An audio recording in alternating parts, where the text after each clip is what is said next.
Assalamualaikum warahmatullahi wabarakatuh. Perkenalkan, nama saya Septia Restiani dari kelas 12 MIPA 3 Manfaat Pandega.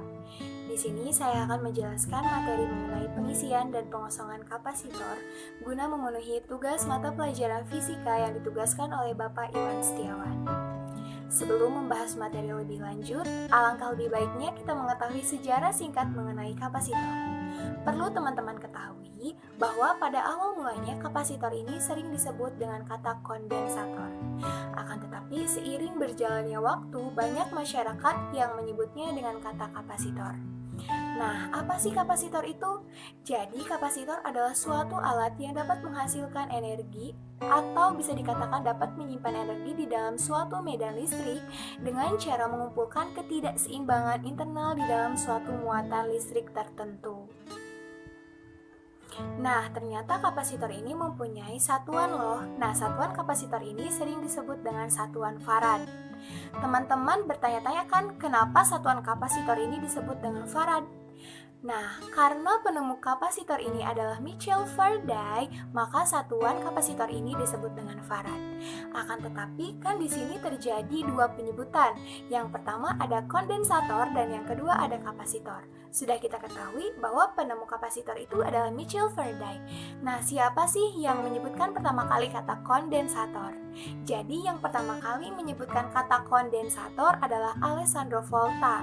Nah, siapa sih Alessandro Volta ini? Jadi, Alessandro Volta ini merupakan salah satu ilmuwan Italia yang pertama kali menyebutkan kata kondensator pada tahun 1782. Perlu teman-teman ketahui, ternyata banyak sekali negara yang masih mengacu dalam kata penyebutan bahasa Itali, yaitu condensatore.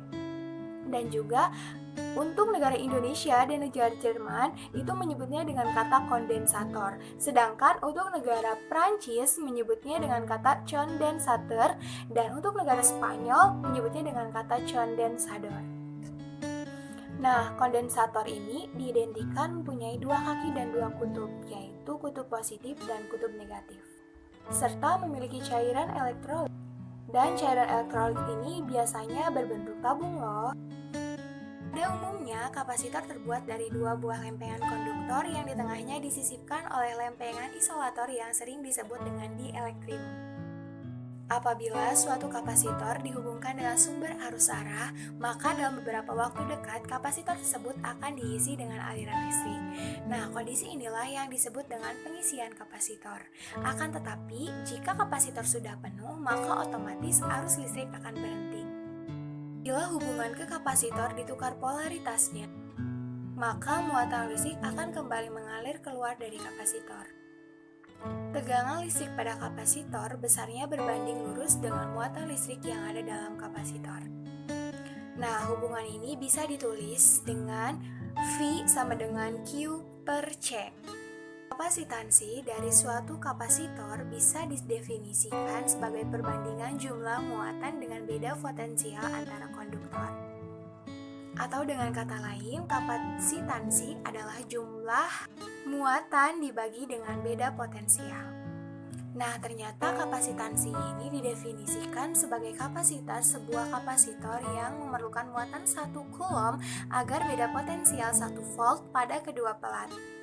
Ternyata 1 farad merupakan satuan yang sangat besar dibandingkan dengan mikrofarad dan juga picofarad.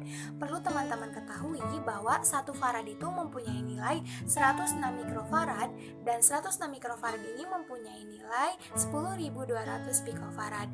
Nah, sudah jelas bahwa 1 farad ini merupakan salah satu satuan yang sangat besar dan satuan yang paling kecilnya adalah picofarad. Ternyata kapasitor merupakan salah satu komponen pasif yang bisa menyimpan energi listrik sesaat dan kemudian melepaskannya. Sifat kapasitor inilah yang bisa menghasilkan tegangan transien atau bisa disebut dengan tegangan peralihan bila digunakan sumber arus arah. Cukup sekian materi yang saya jelaskan, kurang lebihnya mohon dimaafkan. Semoga apa yang sudah saya jelaskan tadi bermanfaat untuk kita semua. Wassalamualaikum warahmatullahi wabarakatuh.